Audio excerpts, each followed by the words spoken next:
Hello students, आज मैं आपको कराने जा रही हूँ क्लास 10th की एक्सरसाइज 5.2 का क्वेश्चन नंबर 4।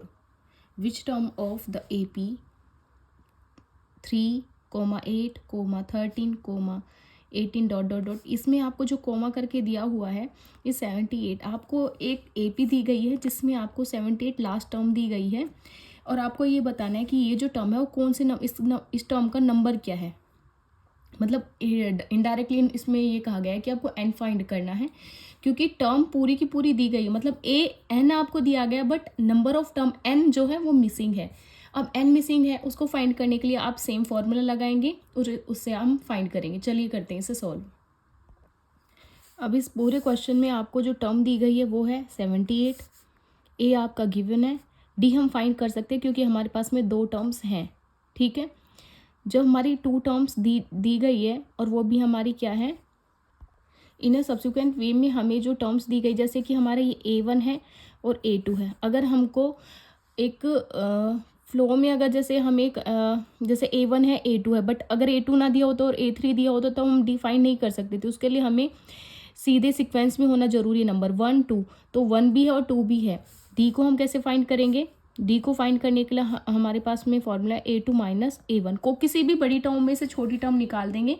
8 7 है तो 8 में से 7 निकाल देंगे, 5 6 है तो 6 में से 5 को निकाल देंगे। बट ये आपको ध्यान रखना है उससे एक नंबर छोटी होनी चाहिए, ना कि डिफरेंस होना चाहिए दोनों के बीच में ज़्यादा। ठीक है, A2 माइनस A1। अब यहाँ पे हम डी निकालेंगे। A2 हमारी क्या है? 8 है और A1 क्या है? 3 है। Then d is equals to हमारे पास आ चुका है 5। डी आ चुका है हमारे पास में 5। अब हमारे पास में क्या क्या गिवन है? ए गिवन है हमारे पास में, ए है 3। ठीक है, डी हमारे पास क्या है? 5 है। नंबर ऑफ टर्म गिवन है क्या? नहीं है हमारे पास। बट ए एन है क्या? पूरी की पूरी टर्म है, यस है 78। एन है क्या? एन मिसिंग है, एन ही हमको फाइंड करना है। दूसरी चीज़ आपको पता चल गई। ठीक है, गिवन जो है हमारे पास में वो ये सारी चीज़ें हैं। ठीक है, ये क्या है? गिवन है आपके पास में। ओके, अब आगे क्या करेंगे हम? इसमें हम फॉर्मूला लगाएंगे। फॉर्मूला कैसे लगाया जाएगा? ए एन, ए पी का formula a n is equals to a plus n minus 1 bracket close multiply by D. A n कितना है हमारे पास में? 78 इज इक्वल्स टू ए कितना है? 3 प्लस एन कितना है? मिसिंग है। डी कितना है? D is 5। यहाँ तक आया समझ? अब क्या करेंगे? 78 को एज इट इज़ रखेंगे, 3 भी एज इट इज़ रखेंगे, प्लस अब ये इसको हम क्या करेंगे? ब्रैकेट के अंदर दोनों नंबर से मल्टीप्लाई कर, क्योंकि ब्रैकेट क्लोज, ब्रैकेट का मतलब यही है कि ये दोनों से मल्टीप्लाई होगा। पहले फर्स्ट टर्म इससे, फिर उसके बाद इस वाले से। 5 मल्टीप्लाई बाय एन, 5n। ये माइनस है, ये प्लस है, माइनस प्लस इज माइनस। ये प्लस था, ये प्लस था, दोनों प्लस हो गए। बट ये माइनस है तो प्लस माइनस इज माइनस। 5 को 1 से मल्टीप्लाई करेंगे, आ जाएगा 5। यहाँ तक आया समझ? अब हम क्या करेंगे? नंबर को नंबर के साथ लेकर चले जाएंगे। ये प्लस है, इधर आकर माइनस का हो जाएगा।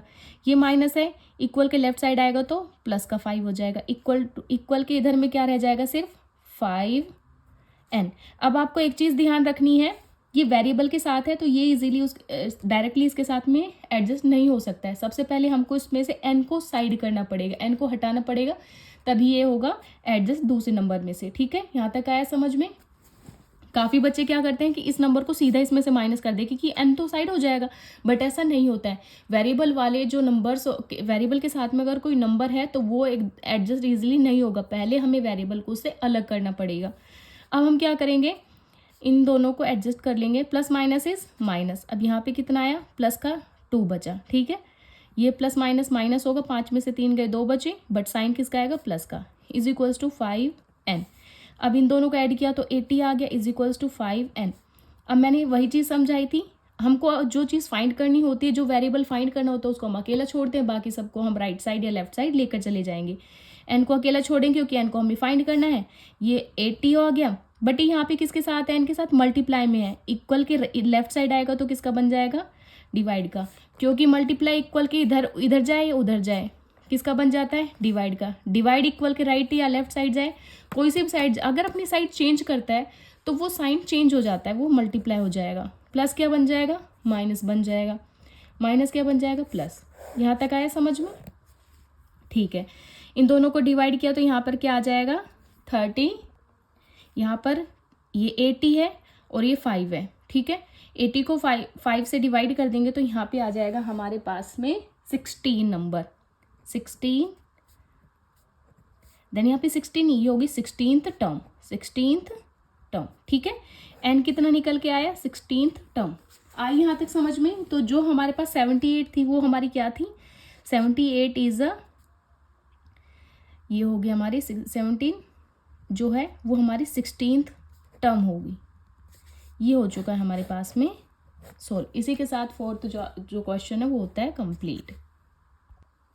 यहाँ पर जो 78 है वो क्या है, 16th टर्म है, 16th है। देन यहाँ पे n कितना आया, n आया 16। ये हो चुका है कम्प्लीटली सॉल्व। अब चलते हैं नेक्स्ट क्वेश्चन पे। हमारा नेक्स्ट है 5th question, find the number of terms in each of the following APs. आपको जो है मिसिंग टर्म्स को, नंबर ऑफ टर्म्स फाइंड करनी है हर एपी में। अब आपको 2 दिए गए हैं एपी, एक फर्स्ट ही है, सेकंड है। फर्स्ट में है 7, 13, 19, यहाँ पे लास्ट टर्म दी गई 205। इसका मतलब हमारा जो लास्ट एपी की लास्ट टर्म कौन सी है, 205 है। तो हमें इसका मतलब इसी का ही नंबर ऑफ टर्म फाइंड करना, क्योंकि बाकी टर्म्स तो बहुत सारी है बट लास्ट में दी गई 205। हमें इस टर्म का नंबर फाइंड करना है। अब देखो इसका पता है ये A1 है, ये फर्स्ट टर्म है, ये सेकेंड है, ये थर्ड है, बीच की मिसिंग है, लेकिन हमको लास्ट में दी गई है 205। क्या हम बता सकते हैं क्या आप बता सकते हो कि लास्ट वाला जो नंबर है कौन से नंबर है इस टर्म का? ये क्या 20वां है, 19 है, 18 है, 20 है या 100 है, 101 है, कौन सी टर्म है, नहीं पता। इसी के लिए हम क्या करेंगे, फॉर्मूला पुट करेंगे, ठीक है। सेम चीज़ इसी में है। सबसे पहले सॉल्व करने से पहले क्वेश्चन को अच्छे से रीड करो। यहाँ पे आपको क्या फाइंड करना, find the number of terms, number of terms. अब टर्म्स इसलिए लगाए क्योंकि 2 क्वेश्चन है, दोनों की टर्म्स अगर एक सिर्फ इसका बोलते तो सिर्फ एक टर्म बोलते। जैसे यहाँ पे बोला विच टर्म ऑफ एपी, ठीक है, विच टर्म ऑफ एपी जो है 78 है। ओके, आया समझ में। अब चलिए करते हैं इसे सॉल्व। अब इस पूरी एपी में ए क्या है हमारे पास में, A1 ये है। देन जो हमारे पास में गिवन है, सबसे पहले हम गिवन को रखेंगे। गिवन क्या क्या है हमारे पास में, ए इज इक्वल्स टू 7 है, ठीक है। इसमें जो AN है, AN हमारे पास में AN क्या है, 205, मतलब पूरी की पूरी लास्ट टर्म उठा के हमने, क्योंकि इसी टर्म का नंबर पूछा है। तो कंप्लीट टर्म कौन सी है, कंप्लीट टर्म को हम बोलते हैं AN, ठीक है, क्योंकि बाकी सब टर्म्स के बारे में नहीं बात की जा रही, बात की जा रही है सिर्फ लास्ट टर्म के बारे में, ठीक है, कि ये कौन से नंबर पे आता है। बाकी सबका नंबर पता है कि कौन सा नंबर है, ये फर्स्ट है, ये सेकेंड है, थर्ड है, बट इसका नहीं पता है। तो ये पूरी की पूरी टर्म है, इसको हम बोलते हैं AN, ओके। बट नंबर कौन सा है ये नहीं पता, नंबर ऑफ टर्म नहीं पता है हमें। डी के लिए हमारे पास में 2 टर्म्स दी गई है, यस, A2 माइनस A1 कर लेंगे तो डी निकल के आ जाएगा। A2 क्या है हमारे पास में 13 माइनस A1 है हमारे पास में 7, ये A1 है, ये A2 है, ये A3 माइनस A2 भी कर सकते हैं, A2 माइनस A1 भी कर सकते हैं, ठीक है। आपको जो सही लगे आप कर सकते हैं। ये आ गया 6। देन डी हमारे पास क्या आया 6। एक ये गिवन है, ये गिवन है और ये गिवन है। आए यहाँ तक समझ में। अब सिर्फ आपको क्या फॉर्मूला पुट करना है। फॉर्मूला क्या होता है, AN is equals to A plus N minus 1 multiply by D. A कितना है, AN कितना है, AN is 205 is equals to A कितना है 7 प्लस N हमें पता ही नहीं है, डी हमारे पास आ चुका है। अब 205 ये प्लस का इधर आएगा तो किसका बन जाएगा, माइनस का, ठीक है। ये 6 इन दोनों के साथ में क्या होगा, मल्टीप्लाई में चल जाएगा। 6 into n 6n plus minus is minus 6 into 1 6 1 ज़ा 6, ठीक है। यहाँ तक आया समझ में। नंबर है तो नंबर के साथ चला जाएगा इजीली। माइनस का 7, ये माइनस है, इक्वल के इधर आएगा, अपनी साइड जगह बदलेगा, इधर से इधर आएगा, मतलब राइट साइड से लेफ्ट साइड आएगा तो किसका बन जाएगा, प्लस का 6, इक्वल में 6n एज इट इज़, क्योंकि ये वेरिएबल के साथ इसको अकेला छोड़ देंगे, ठीक है। इन दोनों को सॉल्व करेंगे तब हमारे पास में क्या आएगा, 205 plus minus is minus, minus का 1 इज इक्वल्स टू 6n, ठीक है। साथ में से प्लस माइनस माइनस होता है, साथ में से 6 चले गए तो 1 बचा, बट साइन किसका आएगा, बड़े नंबर का, -1। 205 में से 1 चला गया, कितना बचा, 204 इज इक्वल्स टू 6n। अब हमारे पास में क्या बचा, हमें जो फाइंड करना उसको अकेला छोड़ेंगे, बाकी सब चीज़ों को किधर लेके चले जाएंगे, लेफ्ट साइड, मतलब उसकी जगह से वो बदल जाएगा, मतलब साइड में आ जाएगा। 204 अभी मल्टीप्लाई का है, लेफ्ट साइड आएगा, इक्वल से इधर आएगा तो किसका बन जाएगा, डिवाइड का। आया यहाँ तक समझ में। अब हम क्या करेंगे, इसको इससे डिवाइड करेंगे तो यहाँ पे आ जाएगा 34 then n is equals to 34। अब कोई फ़र्क नहीं पड़ता, अब जब n को हम चाहिए, n क्या है 34 है, मतलब तो यही है कि n हमारा 34 है। अब हम ऐसे कर सकते हैं, n को इधर रख सकते हैं, 34 इक्वल है n के और n इक्वल है 34 के। कुछ डिफरेंस है इन दोनों में? नहीं है। तो बेटर ऐसे लगता है जब आप ऐसे सॉल्व कर ले तो उसे ज़रूर ऐसे ध्यान रखें कि आपको ऐसे लिखना पड़ेगा उस नंबर को, क्योंकि वेरिएबल लेफ्ट साइड आएगा, नंबर राइट साइड आएगा। यहाँ तक आया समझ में? ये हो चुका है इसी के साथ हमारा फर्स्ट कंप्लीट, फिफ्थ का फर्स्ट हो चुका है कंप्लीट। अब चलते हैं नेक्स्ट पर। ये हमारा फिफ्थ का सेकंड है। अब इसमें हमें जो है मिक्स्ड फ्रैक्शन दिया गया है, इसको हम पहले प्रॉपर फ्रैक्शन बनाएंगे। तो ये कैसे बनेगा, 18 कोमा मिक्स्ड से हटा करके 15 और इसको मल्टीप्लाई करते हैं और जो नंबर आता है उसमें इस ऊपर वाले नंबर को क्या करते हैं, ऐड करते हैं। 15 2 ज़ा 30, 30 + 1 31, बट डिनोमिनेटर में 2 है तो 2 ही रहेगा, ठीक है, 13। अब यहाँ पे क्या है, माइनस का 47। अब आपको ये फाइंड करना है, इसमें आपको गिवन क्या क्या है, गिवन है आपको ए कितना दिया गया है, 18, ठीक है। an कितना दिया गया है, an दिया गया है माइनस का 47, बट d मिसिंग है, d फाइंड करेंगे, a2 माइनस a1। a2 कितना है हमारे पास में 15.5 माइनस a1 कितना है 18। आगे यहाँ तक समझ में? इसको हमने सॉल्व किया तो हमारे पास आया था 31 डिवाइडेड बाई 2 माइनस 18। अब ये न्यूमरेटर डेनोमिनेटर में है तो क्यों ना हम इसको भी न्यूमरेटर और डेनोमिनेटर में कुछ नहीं है तो लेट कर लिया हमने 1, अपनी तरफ से इसमें रख लिया 1, ठीक है। इन दोनों का एलसीएम लेंगे, 2 और 1 का एलसीएम आ गया 2, ठीक है।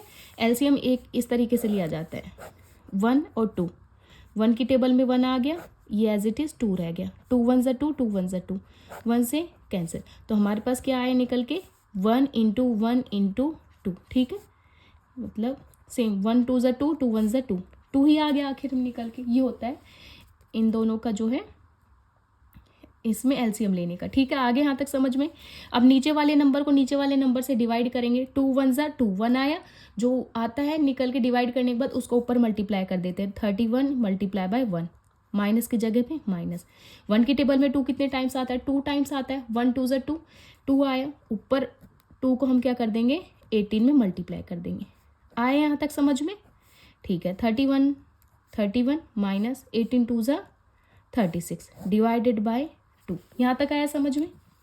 1 में से 36 प्लस ये प्लस है, ये माइनस है, plus minus is minus, but sign 36 में से 31 जाएंगे, कितने बचेंगे 5, बट साइन किसका आएगा, बड़े नंबर का। प्लस माइनस होगा माइनस, बट साइन हमेशा किसका आता है, जो बड़ा नंबर हो, बड़ा नंबर माइनस आए तो माइनस आ गया, डिवाइडेड बाय 2।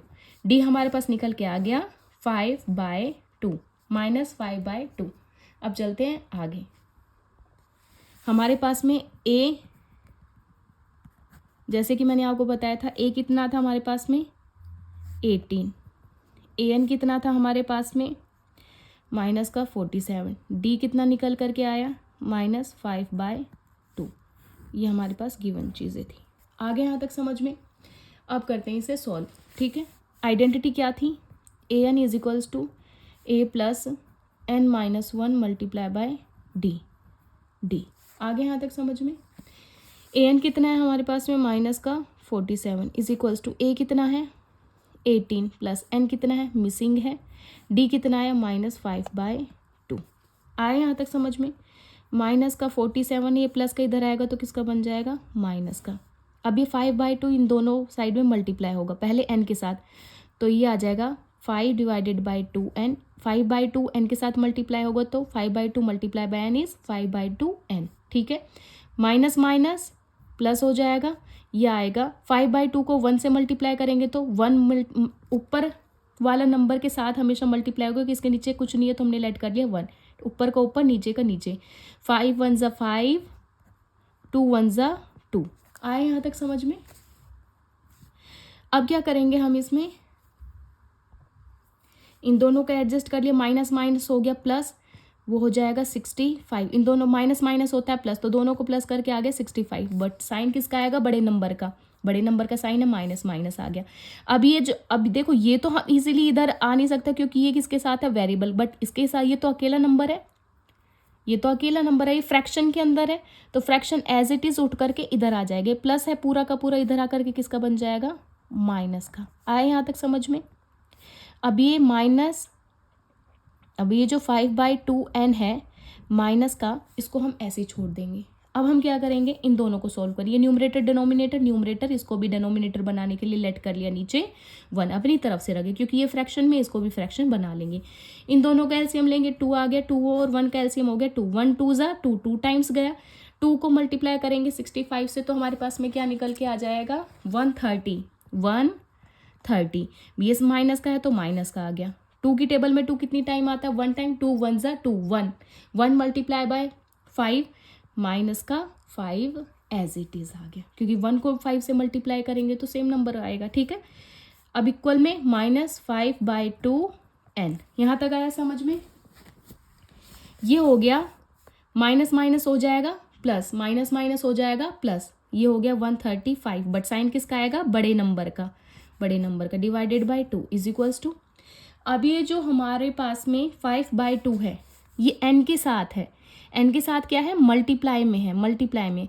तो अब ये क्या होगा, ऊपर का नंबर जब हमारे इक्वल के इधर n के साथ में पूरा का पूरा नंबर मल्टीप्लाई में है, इसको कैसे सॉल्व किया जाएगा कि जो मल्टीप्लाई में है पूरा का पूरा नंबर, इधर आकर के उसका उल्टा हो जाएगा। ये मल्टीप्लाई का है, यहाँ पे आके किसका बन जाएगा, डिवाइड का। इसका मतलब नीचे का नंबर ऊपर पहुँच जाएगा, ऊपर का नीचे नीचे पहुँच जाएगा। ये 2 इधर नीचे है, ऊपर जाके मल्टीप्लाई का 2 बन जाएगा। आए यहाँ तक समझ में? बट ये जो 5 है ये किसका है, ये माइनस का 5 है। ठीक है, ये ऊपर से इधर आएगा तो इधर मल्टीप्लाई का, बट ये नीचे मल्टीप्लाई हो जाएगा। देखो ये 2 ऊपर चला गया, 5 नीचे आ गया। ये अपनी जगह चेंज कर लेते हैं। ध्यान रखना जब भी कोई नंबर इक्वल के इधर जाएगा, क्योंकि हमें सिर्फ अकेला किसको फाइंड करना है, एन को। एन को अकेला करने के लिए हम पूरे पूरे नंबर को इधर लेफ्ट साइड एडजस्ट कर देंगे। तो नीचे का नंबर ऊपर पहुंच गया मल्टीप्लाई में, ऊपर का नंबर नीचे आ गया, क्योंकि पूरा का पूरा जो नंबर है वो डिवाइड में एक दूसरे के साथ में इधर आकर के मल्टीप्लाई का हो जाएगा। ठीक है, आया यहाँ तक समझ में? क्लियर है यहाँ तक? अब ये जो 135 मल्टीप्लाई बाय 2 है, तो ये कितना हो जाएगा, 270 माइनस का divided bye, plus minus is minus, 5 2 ज़ा 10 इज इक्वल्स टू n। 0 से 0 कैंसिल, माइनस से माइनस कैंसिल, आ गया 27। आए यहाँ तक समझ में? तो अब जब n 27 के बराबर, 27 n के बराबर, तो हम इसको ऐसे लिख सकते हैं, n इज इक्वल्स टू 27। ये हो चुका है हमारा सोल्व। तो इसका मतलब जो हमारी 47 थी माइनस 47, वो हमारी 27th टर्म थी। ठीक है, 47 is a 27th term of AP। इसी के साथ ये होता है हमारा कंप्लीटली सॉल्व।